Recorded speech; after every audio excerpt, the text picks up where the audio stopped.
Το έργο το οποίο έχουμε υλοποιήσει αφορά την περιφέρεια Κεντρικής Μακεδονίας και ουσιαστικά είναι ένα παρατηρητήριο, όπως λέμε, για το φαινόμενο της διάβρωσης των ακτών. Ένα φαινόμενο το οποίο απασχολεί τόσο τους φορείς, όσο και τους πολίτες, όσο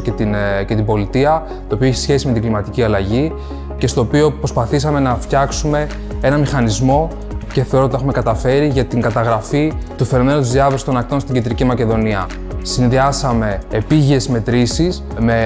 GPS και Total Station, αλλά και με drones, καθώς και δορυφορικά δεδομένα και δεδομένα από αισθητήρες, όπως για παράδειγμα κάποιοι πλωτήρες οι οποίοι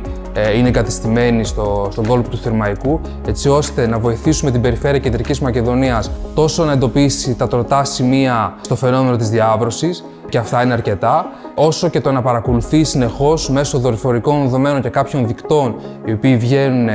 μέσω του συστήματος το οποίο έχουμε αναπτύξει, να παρακολουθεί φαινόμενα τα οποία σχετίζονται με τη διάβρωση, όπως για παράδειγμα ο κυματισμός, κλιματικές συνθήκες που επικρατούν στην περιοχή και δεδομένα τα οποία έρχονται φυσικά από άλλες πηγές όπως οι άνεμοι, έτσι ώστε να μπορεί να βγάλει χρήσιμα συμπεράσματα και να προβλέψει τόσο το φαινόμενο της διάβρωσης στο μέλλον, αλλά και άλλα προβλήματα τα οποία μπορούν να προκύψουν και έχουν σχέση πάλι με την κλιματική αλλαγή.